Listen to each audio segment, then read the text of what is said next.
பெண்கள் வந்து தங்களுக்கு ஏதாவது ஒரு தொந்தரவு, இந்த மாதிரி வயிற்று வீக்கம் இல்ல உதிரப்போக்கு தொந்தரவு இல்ல கட்டி அந்த மாதிரி இருந்தா ஆரம்பத்திலே வைத்தியம் செய்து கொண்டால் இவ்வளவு பெரிய ப்ரொசீஜர் எடுத்துக்கொள்ள தேவையில்லை. அதனால பெண்கள் அடிக்கடி வந்து அவங்களுக்கு ஹெல்த் செக்அப் மாதிரி பண்ணிட்டு மருத்துவரை கலந்து ஆலோசித்து சின்ன சின்ன தொந்தரவு இருக்கும்போதே வைத்தியம் செய்து கொண்டால் இவ்வளவு பெரிய காம்ப்ளிகேஷனோட நம்ம எதிர்கொள்ள தேவையில்லை. தஞ்சாவூரில் பெண்ணின் உடலிலிருந்து 27 கிலோ எடையுள்ள நார்த்திசு கட்டியை மருத்துவர்கள் வெற்றிகரமாக அகற்றி சாதனை புரிந்துள்ளனர். போனோம்னா கேன்சர் ஏதாவது சொல்லிடுவாங்களோ அது ஒரு பயம். ஒண்ணு கேன்சர் சொல்லிடுவாங்கன்னு பயம், இன்னும் பசங்களை விட்டுட்டு வீட்டுல விட்டு 2 கேர்ள் சைல்டு, ஹஸ்பண்ட் அப்ராடு, அப்போ விட்டுட்டு போனோம்னா ஹாஸ்பிட்டல் ஸ்டேல எல்லாம் இருக்கும் போது பசங்களை யார் பார்த்துப்பா, அந்த மாதிரி சிம்டம்னால அவங்க சொன்னாங்க ஹாஸ்பிட்டல் போனா கேன்சர் சொல்லி பயந்துருமோ, அப்ப என் பசங்களை யார் பார்த்துப்பா, அதுக்கு வைத்தியம் பார்க்காம நான் இருக்கிற வரைக்கும் அவங்களை படிக்க வச்சுட்டா போதும் அப்படின்ற மாதிரி அவங்க சொல்றாங்க. தஞ்சாவூரில் 45 வயதான பெண்ணின் கர்ப்பப்பையிலிருந்து சினைப்பை மற்றும் கர்ப்பப்பையோடு 27 கிலோ எடை கொண்ட நார்த்திசு திரளை அகற்றுவதற்கு ஒரு சிக்கலான அறுவை சிகிச்சையை மீனாட்சி மருத்துவமனை வெற்றிகரமாக செய்துள்ளது. 2 ஆண்டு காலமாக இருந்த கட்டி தற்போது அகற்றப்பட்டுள்ளது. 2 மகள்களுக்கு தாயான இப்பெண் சுமார் 2 ஆண்டுகளுக்கு முன்பு அவரது அடிவயிற்று பகுதியில் ஒரு சிறிய வீக்கம் உருவாகியிருப்பதை கவனித்தார்.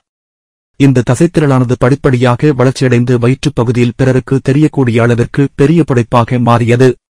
அவளது கணவர் வெளிநாட்டில் பணியாற்றி வருவதால் மருத்துவமனையில் அனுமதிக்கப்பட்டு சிகிச்சை பெறுவது தனது குழந்தைகளை ஆதரவற்றவர்களாக ஆக்கிவிடும் என்ற அச்சத்துடன் இருந்தார்.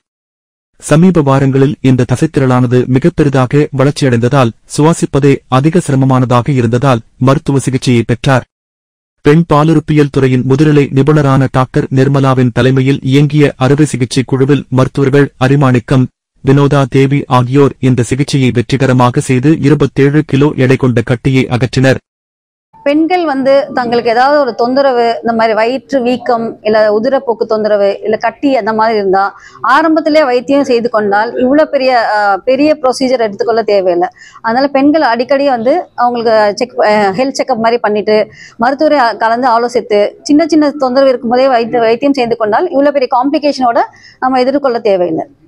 அந்த கட்டி வந்து 27 கிலோ கட்டி எடுத்திருக்கோம். இவங்களுக்கு ஆரம்பத்திலேயே வந்து 2 வருஷமா அவங்க இந்த சிரமத்தோட இருந்திருக்காங்க. இது ஆரம்பத்துல வந்து சின்ன சைஸா தான் இருந்துச்சு. ஆரம்பத்துல எடுத்திருந்தோம்னா இவ்வளவு பெரிய ப்ரொசீஜர், இவ்வளவு பெரிய சர்ஜரி, இவ்வளவு காம்ப்ளிகேஷனோட பண்ணியிருக்க தேவையில்லை.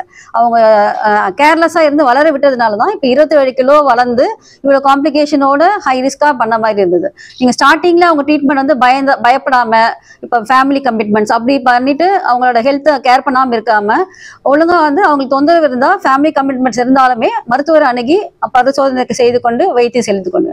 இது வந்து ஹார்மோன் குறைபாடு தான், நிறைய பேருக்கு வரும். ஆனா எல்லாருமே இவ்வளவு பெருசா வளர விட மாட்டாங்க. இப்போ சின்னதா இருக்கும் போதே காமிச்சுப்பாங்க. இப்போ சைஸ்லாம் வந்து ஒரு 5 சென்டிமீட்டர் 10 சென்டிமீட்டர் இருக்கும் போதே இப்போ மாத்திரையிலே கரைக்கிறதுக்கும் இப்போ வைத்தியம் இருக்கு. எல்லா இந்த ஃபைப்ராய்டு கட்டிக்கும் சர்ஜரி தேவையில்லை, அதனால மாத்திரையிலே கரையலாம்.